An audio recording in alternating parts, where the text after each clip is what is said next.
राधे राधे गुरुदेव, आपके चरणों में कोटि कोटि प्रणाम। महाराज जी, मैं आपसे यूट्यूब के माध्यम से जुड़ा हूँ।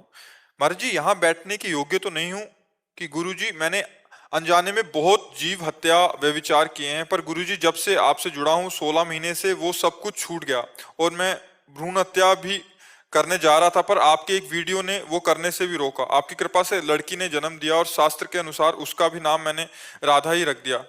उसके बाद आप सपने में आए, मुझे आपने कहा, याद नहीं रहा क्या बोले। महाराज जी, अब आगे बढ़ना चाहता हूँ भजन मार्ग में। मैंने मांस, शराब और सारे गलत काम छोड़ दिए हैं, पर गुरु जी माता बहनों की तरफ गलत दृष्टि हो जाती है। इससे महाराज जी मैं कैसे डरने की जरूरत नहीं है। भगवान के कुछ लीला चरित्रों का रोज नियम पूर्वक गायन करो। जैसे भागवत है तो 10वें स्कंद के 1 अध्याय 2 अध्याय भागवत पढ़ो। नाम कीर्तन 10-15 मिनट नाम कीर्तन करो और हर समय नाम चलाने की कोशिश करो। राधा राधा राधा राधा, सब ठीक हो जाएगा। जैसे जैसे अंतःकरण निर्मल होता है ये सब बातें खत्म हो जाती हैं। आप बच्चा सच्ची समझो, किसकी तरफ देख रहे हो? जो देवी स्वरूपा है, जो माँ स्वरूपा है, जो बहन स्वरूपा है, उनकी तरफ हम गंदी दृष्टि से देखेंगे, हमारा मंगल कैसे होगा? नहीं, ये गंदी बात। सबके चरणों की तरफ देखो, नमस्कार। अगर दृष्टि चली जाए तो दोबारा दृष्टि ना जाए। राधा राधा राधा राधा। जो चाहे आपन कल्याणा, सुजस सुमति शुभ गति शुभ नाना, सो पर नारी लीलार गोसाई, तजो चौथ के चंद्र की नाई। दूसरी माँ बहनों को काम दृष्टि से देखोगे, दुर्गति को प्राप्त हो जाओगे। यदि अपना कल्याण चाहते हो, मंगल चाहते हो, तो भवानी के अंश स्वरूपा है। इनको जननी के समान, बहन के समान, बेटी के समान भाव से देखो। बराबर की है तो बहन के समान छोटी है, तो बेटी के समान बड़ी है, तो माँ के समान देखकर प्रणाम। इनके पर अगर काम दृष्टि करोगे तो उनका तो कुछ बिगड़ेगा नहीं, आप नष्ट हो जाओगे। उनके प्रति तुम्हारी काम दृष्टि तुम्हारा नाश कर देगी। हाँ, तो हमें लगता है हमें अपनी दृष्टि सुधारनी चाहिए, अपना भाव शुद्ध करना चाहिए। जैसे हम किसी के प्रति बुरा देखते हैं तो उसका कुछ नहीं बिगड़ता, हमारा पहले बिगड़ जाता है, क्योंकि हमने बुरा देखा, बुरा चिंतन किया, तो हमारा नाश हो जाएगा। इसलिए हमें बहुत सावधान और नाम जप करो। और धन्यवाद इस बात का कि नए बच्चे होकर आप संत वाणी सुना और उस वाणी से अपने आप को बचा लिया, गलत आचरणों से बचा लिया। अब आगे वो आचरण मत करना। अब लो नशानी अवना न सही हो तो भगवान सब क्षमा कर देते हैं। हाँ, अच्छे आचरण वाले बनो। मिलिंद जी, नासिक महाराष्ट्र से। राधा वल्लभ से हरिवंश। जी हरिवंश, राधे राधे महाराज जी। महाराज जी, विशेष कृपा कैसे पहचाने? जब भोगों में अरुचि हो और भगवान में स्वाभाविक रुचि प्रकट हो जाए तो जान ले कि हमारे ऊपर विशेष कृपा है। जब किसी भगवत प्रेमी महात्मा का दर्शन सानिध्य मिल जाए तब जाने हम पर विशेष कृपा है। जब द्रवहि दीन दयालु राघो तो साधु संगति पाइए।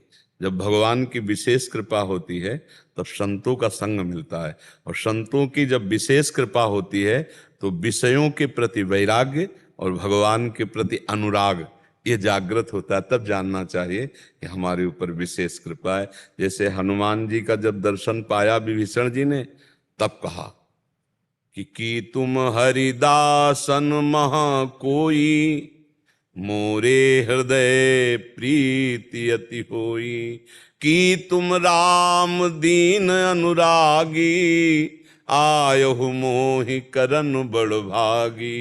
हे हनुमान जी से कहे, हे प्रभु, या तो आप कोई भगवान के विशिष्ट भक्त हो या स्वयं भगवान हो, क्योंकि मोरे हृदय प्रीति अति होई। तब हनुमान जी ने बताया कि मैं भगवान का एक दास हूं, ऐसा अधम ऐसा। तब कहा, अब मुई भा भरोस हनुमंता, बिनु हरि कृपा मिले नहीं संता, जो प्रभु मोहि अनुग्रह कीन्हा, तो तुम आए दरस हठ दीना। प्रभु ने विशेष अनुग्रह कर दी क्योंकि आपका दर्शन हो गया। हे भक्तराज, आपके दर्शन होने से अब मुझे दृढ़ विश्वास हो गया कि मेरे ऊपर भगवान की विशेष कृपा है। अब मैं भा भरोस हनुमंता, बिनु हरि कृपा मिले नहीं संता। पर संत संग का विशेष फल क्या है? संसार के भोगों का त्याग और भगवान से अनुराग। अगर ये ना हुआ तो फिर संत संग का मतलब क्या रह गया? संत संग अपवर्ग कर, और कामी भवकर पंथ। संत संग का फल है कि भगवान में प्रीति हो जाए, मोक्ष मार्ग में प्रीति हो जाए, और कामी पुरुष के संग का फल है संसार में राग करवा देना।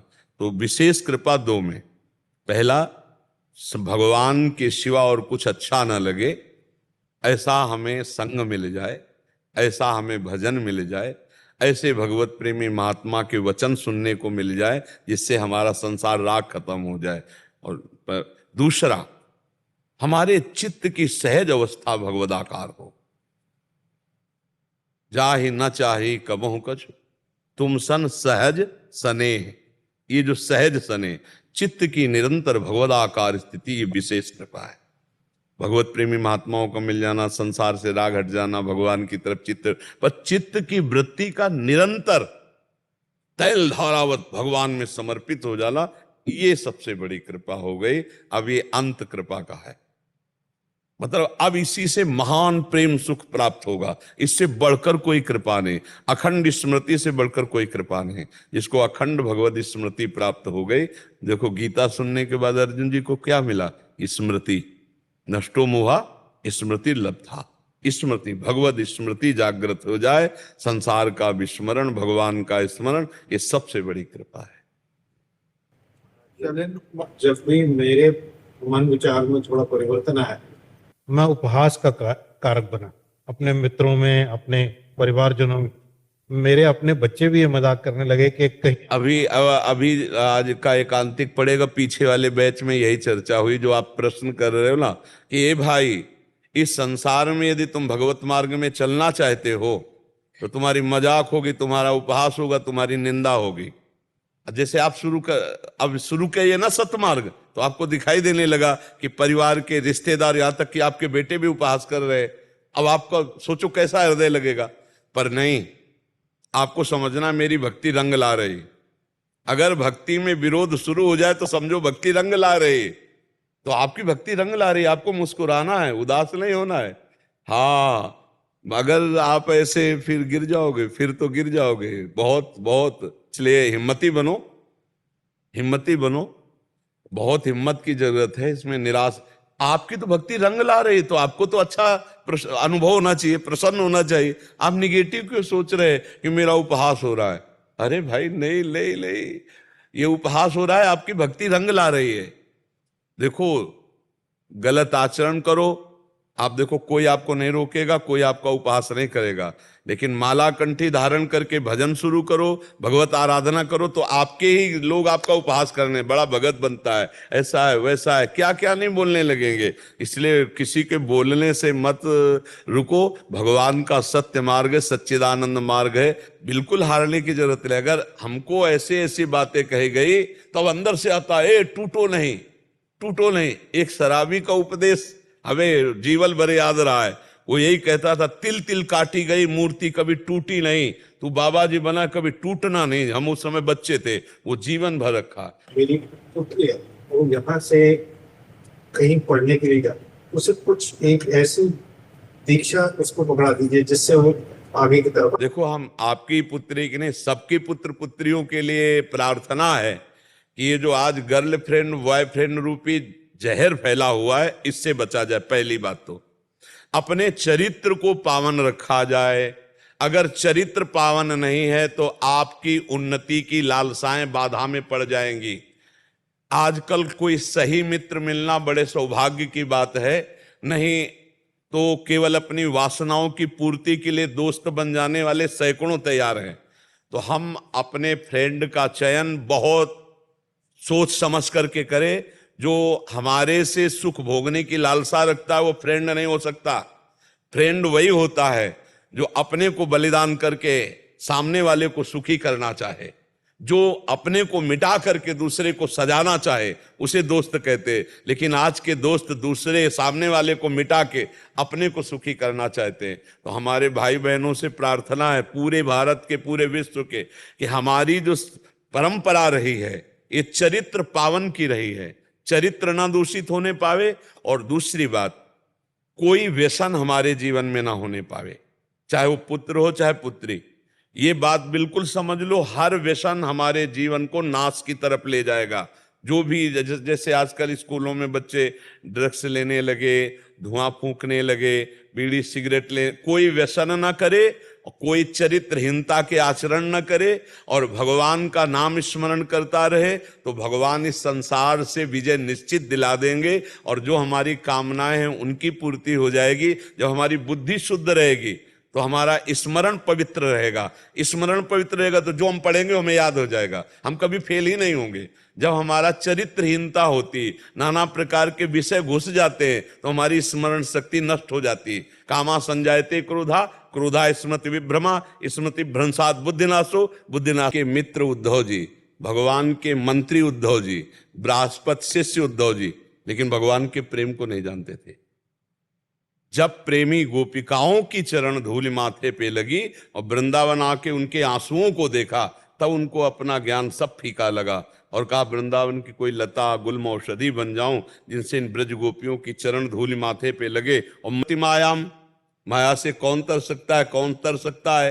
तो बोले यो संगास त्यजति यो महानुभाव सेवते, संगास त्यजति महानुभाव सेवते, जो महापुरुषों का संग करता है, और संगास त्यजति जो कुसंग का त्याग करता है। हमारे देखने की वृत्ति कुसंग में ना हो, बोलने की वृत्ति कुसंग में ना हो, हमारे विचार में कुसंग ना हो, हमारे आचरण में कुसंग ना हो। अभी महापुरुषों का संग मिल जाएगा तो प्रेम की प्राप्ति हो जाएगी। ये को न कुसंगति पाए न साई, रहे न नीच मते चतुराई, बड़ा प्रभाव कुसंग का पड़ता है। जो हम दृश्य देखते हैं अगर वो कुसंग का हुआ, गंदा हुआ, तो प्रभाव पड़ जाएगा। देखो, एक महात्मा सौभरी जी यमुना में निर्विघ्न भजन करने के लिए जल को स्तंभित करके भजन कर रहे हैं, और एक मछली का मैथुन देखा तो 50 ब्याह किए। स्मरण छोड़ दे, उसे कुसंग कहते हैं। और सत्संग किसे कहते हैं? जिनके संग से हमारे मन का संसार की तरफ जाने का स्वभाव हटकर प्रभु की तरफ जाने लगे, हमारे गलत आदतें छूटने लगे, समझ लो महात्मा का संग हो गया। सत्संग का मतलब है कुसंग का त्याग करके भगवत मार्ग में चल देना। जैसे बहुत से सत्संग सुनकर शराब, मांस, गंदे आचरण छोड़ करके फिर वो मिलते हैं कि हमें 6 महीना हो गए छोड़े हुए, हमने सत्संग सुना। तो सत्संग वाणी जो ही कान में पड़ी तो वो आपका परिवर्तन कर देगी। तो उससे भी ज्यादा प्रभाव कुसंग का है।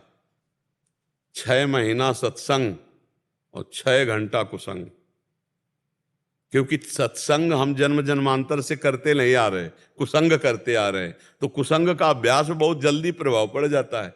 तो इसलिए कुसंग का त्याग और सत्संग का सेवन, तो निश्चित भगवत प्रेम प्राप्त हो जाता है।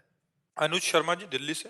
राधे राधे। राधे राधे महाराज जी। महाराज जी, चेतना और साधना किसे कहते हैं? देखो, चैतन्य तो आत्म स्वरूप है और उसी को जानना साधना कहते हैं। साधना का सीधा अर्थ है साधना। साध माने चाह, चाह ना रह जाना ही। अचाह स्थिति आत्मा की है। जा ही न चाहिए कवहु कछु, तुम सन सहज सने, बसो निरंतर तासुर सुरावर निजगे। चेतना चैतन्य शक्ति, चैतन्य शक्ति आत्मा, और उसी की प्राप्ति करना साधना। और हमें जो साधना करनी है, इच्छा रहित होना। भगवत प्राप्ति का स्वरूप क्या है? ब्रह्मभूता प्रसन्नात्मा, न सोचति न कांक्षति, न कोई चाह रह जाए न कोई सोच रह जाए, एकमात्र श्री भगवान, एकमात्र आत्म स्वरूप में। तो साधना का तात्पर्य भगवत प्राप्ति के जो साधन बताए गए उसमें चलना। और चैतन्यता का, चेतन का तात्पर्य है ईश्वर अंश, जीव अविनाशी, चेतन, अमल, सहज, सुख राशि। बताया गया चेतन कौन है? आत्मा। और उसकी प्राप्ति करने के लिए जो साधन बताए गए उसे साधना कहते हैं। और साधना का सीधा अर्थ है किसी भी भोग की इच्छा ना रह जाना। जब तक इच्छा है तब तक साधना में बाधा है। और सकल कामना हीन जे राम भगति रसलीन। जब कोई कामना नहीं, कोई इच्छा नहीं, तो वो अपने चैतन्य स्वरूप को प्राप्त हो जाएगा। जितनी कामनाएं हैं सब शरीर को लेके हैं, स्वरूप को, आत्मा को लेकर के नहीं है। शरीर का राग छूटे तो कामना रहित हो गया। इसी बात की साधना है। साधना चाह नहीं। बोले हमारी बड़ी साध पूरी हो गई, लोग कहते ना साध माने चाह पूरी हो गई।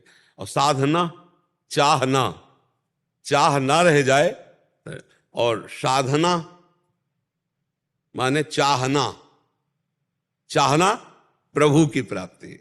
साधना का मतलब है चाहना, प्रभु की प्राप्ति हो जाना, संसार की भोगों की चाह ना रह जाना, इसी का नाम साधना है। अपनी इंद्रियों को साधना, अपने मन को साधना, इंद्रिय मन को प्रभु में लगा देना, इसी का नाम साधना है। हृदय में कोई चाह ना रह जाना, इसी का नाम साधना है। प्रभु की चाह में भर जाना, कब प्रभु मिलेंगे, कब प्रभु की स्मृति में मैं डूबूंगा, कब प्रभु के लिए मैं रोऊंगा, इसी का नाम साधना है। शास्त्र के अनुसार चलना, भगवत प्राप्ति के मार्ग में चलना, इसी का नाम साधना है। प्रभात दीक्षित जी फतेहपुर से। राधे राधे प्रभु, सादर प्रणाम। महाराज जी, शास्त्र एवं गुरु कब फल देते हैं? Bye. Wow, your dad is so hot, yeah. Actually वो मेरा हॉट बटाटा वड़ा खाने का मन हो रहा है। किंगफिशर खोलो और दिल खोल के बोलो। एक्चुअली वो मेरे डैड नहीं है, मेरा हॉट बॉयफ्रेंड। अब अहंकार त्याग कर उनकी आज्ञा पे समर्पित हो जाते हैं। जब अहंकार त्याग कर उनकी आज्ञा में समर्पित हो जाते हैं, तो चाहे वो संत हो या शास्त्र हो, वो फलीभूत हो जाते हैं। जब अहंकार करके मनमानी आचरण करते हैं, तो शास्त्र स्वाध्याय निष्फल, संत सेवन निष्फल। वो संत संग करे, कहते नहीं कि दीपक तरे अंधेरा, उनके समीप हो आप और उनकी आज्ञा का पालन नहीं करते, तो आप में प्रकाश नहीं होगा, आप अंधेरे पे रहेंगे। और आप 100 कोस दूर हो लेकिन उनकी आज्ञा का पालन करते हो, आप में फल प्रकाशित हो जाएगा। शास्त्र स्वाध्याय कर रहे हो, आप 10-10, 20-20 अध्याय भागवत के पढ़ रहे हो, लेकिन एक भी बात नहीं मान रहे, मनमानी आचरण कर रहे हो, तो फल की प्राप्ति नहीं होगी। जो फल प्रकाशित होता है वो उसके अनुसार चलने पे होता है। समझ पा रहे आप? अहंकार त्याग करके संत और शास्त्र आज्ञा के अनुसार चलने पर निश्चित फल की प्राप्ति होती है। अहंकारी मनमानी आचरण करने वाला कुछ भी करे, वो सत्य फल को प्राप्त नहीं कर सकता, क्योंकि मनमानी आचरण हो रहा है। जैसे चलनी में गाय को दुहे तो दूध पीने को नहीं मिलेगा, चलनी में गैया दुहे और दोष दयु को दे, और हरि गुरु कहो न माने। शास्त्र दो के ही है, या तो हरि बोल रहे हैं या कोई महापुरुष बोल रहा है। तो हरि और गुरु कहे न माने तो अपनो ही फल ले। उसका जीवन ऐसे होगा जैसे चलनी में कोई गाय दुहे, चलनी में गाय दुहने पर एक बूंद पीने को नहीं मिलेगा।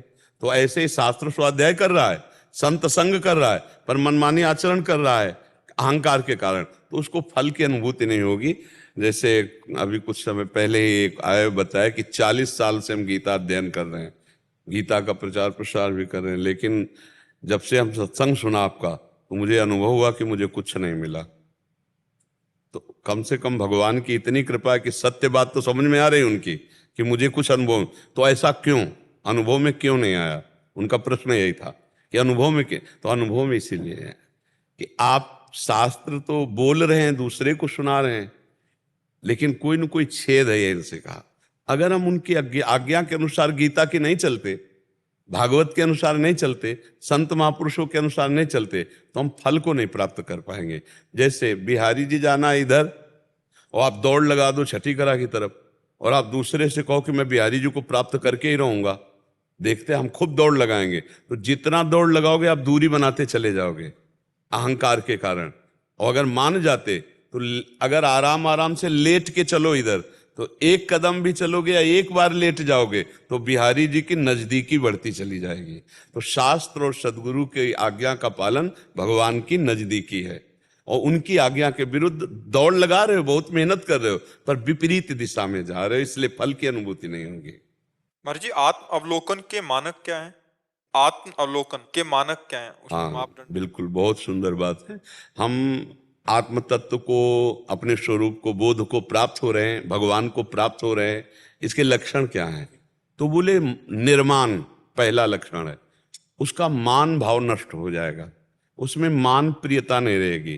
प्रणाम, नमस्कार, यश, कीर्ति, प्रतिष्ठा, ये उसको अच्छी नहीं लगेगी। सबसे पहला लक्षण है, क्योंकि कंचन और कामिनी, इन दो पर विजय प्राप्त करने वाला ही आत्मस्वरूप या भगवान की प्राप्ति की। तो ये तीसरे में फंस जाता है, मान में, जो मान, प्रतिष्ठा, कीर्ति, जो इनका त्यागी है। क्योंकि इनका त्यागी नहीं तो चर्चा नहीं, फिर क्योंकि इनका त्यागी नहीं तो आत्मवान या भगवत भक्त ही नहीं है, वो तो पाखंड है। जो कंचन कामिनी में लिप्त है वो उसकी वो तो विषयी पुरुष है, चाहे जितना बड़ा जो कुछ वेश बनाए हो, वो स्वांग, नौटंकी, नाटक, पाखंड, दंभ है। लेकिन जो इनका त्यागी हो जाता है, फिर एक बहुत बड़ी जोर की खाई है, कीर्ति, मान, प्रतिष्ठा, यश, कीर्ति। बोले निर्माण, जो मान रहित है। ये पहला लक्षण है कि ये भगवत प्राप्ति के नजदीक पहुंच चुका या भगवत प्राप्त है।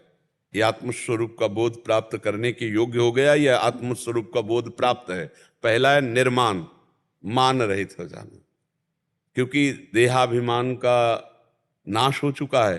तो अब चाहे एक आदमी उसके माथे पर चंदन लगावे और दूसरा गाल पे थप्पड़ मार दे, उसकी दृष्टि में दोनों के लिए बराबर भाव होगा, ना किसी उसके प्रति राग होगा ना उसके प्रति द्वेष होगा। निर्माण, फिर अमोहा, किसी से उसका मोह नहीं होगा, ना अपने शरीर से और ना किसी शरीर संबंधी से। क्रियाएं सब ऐसे होंगी व्यवहार की, लेकिन मोह नहीं होगा अंदर का कि वो बिछुड़ गया तो उसके लिए रोना, पश्चाताप, शोक करना, ये नहीं होगा। मोह रहित है, किसी से ममता नहीं, किसी से मोह नहीं, सब में भगवत स्वरूप देखना, अमोह स्थिति। अगर समझ पा रहे हो, किसी से मोह नहीं, अपने भी शरीर से मोह नहीं, नष्ट हो जाए या स्वस्थ बना रहे, वो जो भगवत प्राप्त है। तो ना मान और ना मोह, निर्माण, अमोहा और जित संग दोषा। उस महापुरुष को किसी का भी विषय का संग परास्त नहीं कर सकता। जैसे काम संबंधी संग हो जाए तो वो नहीं परास्त होगा, धन संबंधी संग हो जाए तो लुभायमान नहीं होगा, कुसंग हो जाए बहिर्मुख पुरुषों का, निंदा कोई करे नाना प्रकार, उसको कोई प्रभाव नहीं पड़ेगा। किसी भी प्रकार के संग का उसके ऊपर प्रभाव नहीं पड़ेगा। जित संग दोषा, वो संग दोष से रहित है, वो जीता हुआ पुरुष है। अध्यात्म नित्या, क्योंकि हर समय वो आत्मस्वरूप में रहता है, वो देह भाव में नहीं रहता है। अध्यात्म नित्य और विनिवृत्त कामा, सारी कामनाएं जिसकी शांत हो चुकी हैं। और द्वंद्व विमुक्ता, शत्रु मित्र, मान अपमान, लाभ हानि, जय पराजय, समान स्थिति को प्राप्त होगा। सुख दुख संगई, सुख और दुख में समान स्थिति है। बोले ऐसा अमूढ़ पुरुष, मतलब ज्ञानवान, वो परम पद का अधिकारी हो चुका है। वो आत्मबोध को प्राप्त हो रहा है, भगवत साक्षात्कार के योग्य हो गया है या भगवत साक्षात्कार हो गया। ये लक्षण जिनमें पाए जाएं, मान रहित, मोह रहित, संग दोष रहित, स्वरूप में स्थिति, और कभी भी किसी भी तरह की कोई कामना नहीं, किसी भी द्वंद्व से कोई भी हृदय में हलचल नहीं, सुख दुख में समान भाव। गच्छन्त मूढ़ा पद्मभ्यम तत्, वो परम पद, अव्यय पद का अधिकारी हो गया। वो आत्म स्वरूप में स्थित हो भगवत प्राप्त महात्मा हो गया। समझ पा रहे हैं आप जी? सुदेश कुमार जी फरीदाबाद से। राधे राधे महाराज जी। महाराज जी आपके चरणों में कोटि कोटि नमन।